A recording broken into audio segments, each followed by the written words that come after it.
The room went dead silent the moment the black belt hit the mat. 14 seconds. Not 15, not 20, 14. His arm still locked in a vicious armbar, his face twisted in shock and pain. The tap came so fast the referee almost missed it. The crowd of blue, purple, and brown belts lining the wall didn't cheer at first.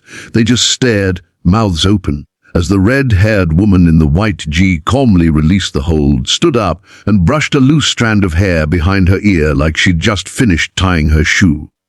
The man on the ground, 6'2", 215 pounds, a decorated competitor with a reputation for breaking people, looked up at her with something between disbelief and reverence. And in that frozen second, every single person in that academy knew the story they'd been telling about her for the past year had just been shattered into a million pieces. Her name is Riley Harper, and this is the story they never saw coming. 16 months earlier, the same academy smelled of fresh paint and ambition. Renzo Gracie Jiu-Jitsu in Midtown Manhattan had just opened a second location, and the first women's trial class was packed. The head instructor, Professor Marco Alves, a coral belt with a quiet voice and terrifying hands, watched 30 nervous women file in. Most wore brand new white jizz that still creaked when they moved. One of them stood out immediately, not because she looked dangerous, but because she looked like she was trying not to cry. Fairy red hair tied in a messy ponytail, freckles across her nose, 5'6" and maybe 125 pounds soaking wet. She kept her eyes on the floor, arms folded tight across her chest like she was holding herself together.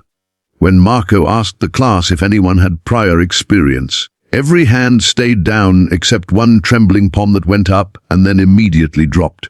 Riley managed a whisper, 2 months at a strip mall place in Ohio.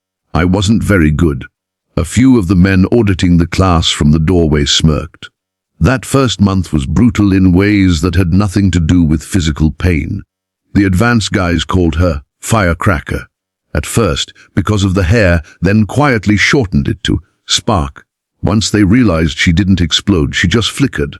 She got crushed every roll. Grown men used her as a warm-up, tossing her around like a child's doll, laughing when she wheezed for breath after being stacked for the 1,000th time. One purple belt, a stocky ex-wrestler named Tony, made it his personal mission to remind her after every round, "You're just too weak for this, sweetheart. It's okay. Not everyone's built for jiu-jitsu." He'd say it loud enough for the whole room to hear, then offer that condescending pat on the shoulder that somehow hurt worse than any choke. Riley never argued. She'd nod, eyes glassy, and go line up again. Some nights she cried in the locker room so hard she threw up. The other women started avoiding her, afraid the same verdict would rub off on them. By the end of month 2, the running joke was that Riley Harper was the Academy's charity case, the one they kept around because Marco had a soft spot for lost causes. But something else was happening that nobody noticed. Every night after class, when the lights dimmed and the last student left, Riley stayed. She drilled foot sweeps until her legs shook. She shadowed on the wall alone, practicing the same arm drag 100 times in a row until the motion became reflex. She watched competition footage on her cracked phone screen until 3 a.m., pausing, rewinding, copying angles no one had ever taught her. She kept a spiral notebook hidden in her gym bag with page after page of tiny, obsessive handwriting, entries labeled, "Things I learned from getting smashed today." She wrote down every smug comment Tony ever made, not out of bitterness, but because she told herself one day she'd make every single one of them a lie. What nobody at the Academy knew, what Riley never told a soul, was that she hadn't come to New York to chase a hobby. She came to disappear. 2 years earlier, in a small town outside Dayton, Ohio, Riley had been an ER nurse working graveyard shifts. One night a domestic violence call came in, a woman with a broken jaw and terror in her eyes. Riley held her hand while the police took statements. The husband, a 6'4" roid gym bro who'd been kicked out of every MMA gym in the county, came back to the hospital looking for his wife. Security was busy. Riley was the only one between him and the trauma bay. She still has the scar that runs from her left temple into her hairline, a pale white lightning bolt hidden under the red.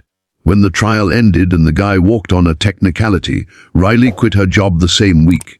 She sold everything she owned, bought a one-way bus ticket to New York, and walked into the first jiu-jitsu gym she found. She didn't tell them she needed to learn how to fight. She told them she wanted to get in shape. A year passed like that, invisible, relentless, lonely progress. The freckled girl everyone wrote off earned her first stripe, then her second, then her third. Each one met with eye rolls and whispers of participation award.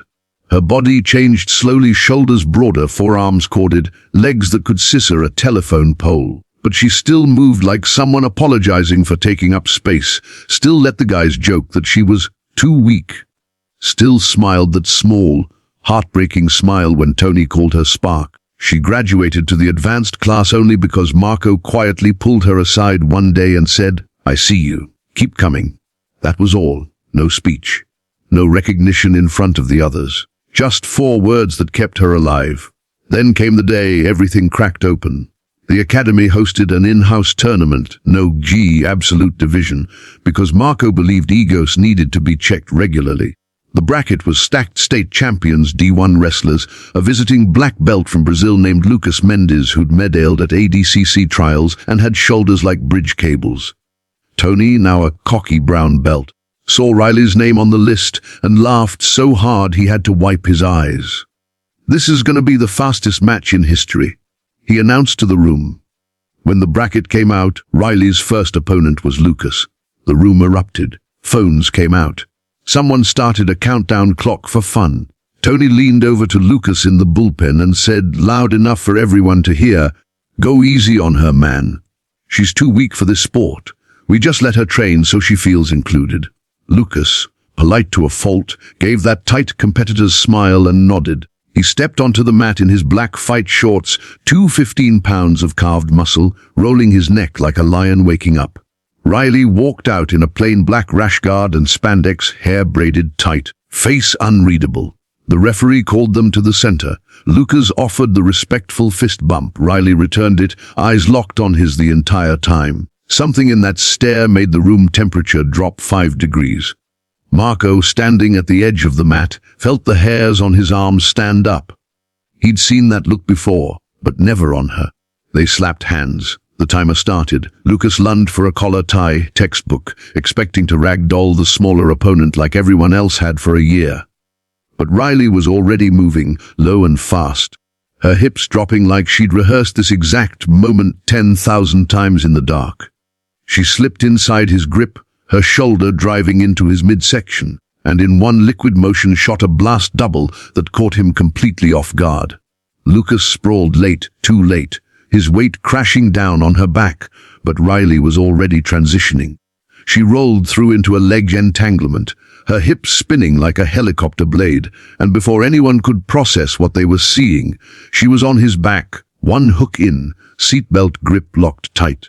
Lucas thrashed, massive arms flailing, trying to shake the much smaller woman off like a backpack he didn't want. The crowd started buzzing. Tony's smirk faltered. Then came the moment that would be replayed 100 million times. Riley slid her arm under Lucas's chin with surgical calm, her forearm finding the carotid like it had a GPS. Lucas's eyes bulged. He reached back, trying to peel her grip, but she was already switching to the body triangle, her legs locking him in place like iron. 10 seconds on the clock. 11, 12. His face turned crimson. The hand that had been clawing at her arm went limp, hovered, and then tapped frantically on her thigh, 3 times. Clear as day. 14 seconds.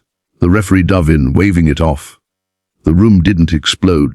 It simply inhaled and forgot how to exhale. Lucas rolled to his knees, gasping, staring at the mat like it had betrayed him.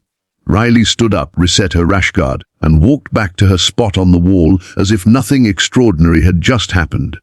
Phones were shaking in people's hands. Someone whispered, "Holy shit." Tony looked like he'd been punched in the soul. Marco's voice finally cut through the silence. Next match. But there was no next match for Riley that day. One by one, the remaining men in the absolute division forfeited. Not because they were afraid of losing on camera, though they were, but because something deeper had just shifted in the room. Respect isn't given in jiu-jitsu. It's taken, and Riley Harper had just reached out and snatched it from the jaws of every doubter who'd ever opened their mouth. Later that night, when the gym was empty again, Marco found her shadow drilling the exact same sequence she'd used, over and over, sweat dripping onto the mat. He watched for a long time before speaking. "Why didn't you ever tell anyone how good you were?" he asked quietly. Riley didn't stop moving. "Because nobody ever asked," she said. "They just told me who I was allowed to be." Marco nodded, understanding something ancient and wordless. Then he did something he'd never done for another student. He took off his own coral belt, folded it once and laid it at her feet. "Tomorrow," he said, "we start over, and this time the room will know your name." The video hit YouTube 3 days later, uploaded by a white belt who'd been filming for his own highlight reel. Title: Red-haired girl ends black belt in 14th seconds. You won't believe what happens next. It broke 1 million views in 24 hours. Comments flooded in from all over the world. People tagging friends, women crying in gyms from Texas to Thailand, men quietly deleting old tweets where they'd said, "Woman can't hang in BJJ." Someone slowed down the footage frame by frame and realized Riley had baited Lucas's sprawl with a fake shot she'd drilled exactly 11,847 times according to the notebook she later revealed on camera. Riley Harper never became a professional fighter. She didn't need to. She opened a small women's self-defense program in the Bronx, free for survivors of domestic violence. And every Saturday morning the mats are packed with women who heard about the red-haired nurse who refused to stay broken. Tony. He sent her a handwritten apology 6 months later and asked if he could volunteer as an assistant coach. She let him. Some lessons you can only learn on the losing side of history. And every now and then, when a cocky new guy walks into the academy bragging about how some people are just too weak for this sport, the old-timers smile quietly and point to the framed photo on the wall. Riley, eyes calm as winter steel, armbar locked on a black belt who's already tapping. Underneath, in simple black marker, someone wrote the only statistic that matters: 14 seconds. That, my friends, is the sound of a reputation dying and a legend being born. So I want to know, have you ever been counted out? Have you ever had someone look at you and decide they already knew your limits? Drop your story in the comments. I read every single one. And if this hit you in the chest the way it hit me telling it, do me a favor, smash that like button. Share it with someone who needs to hear that the quiet ones are often the most dangerous. And subscribe, because every week we're bringing you another cinematic story of regular people doing impossible things. Turn on the bell so you never miss one. Until next time, keep training, keep believing, and never ever let them tell you who you're allowed to become. We'll see you on the mat.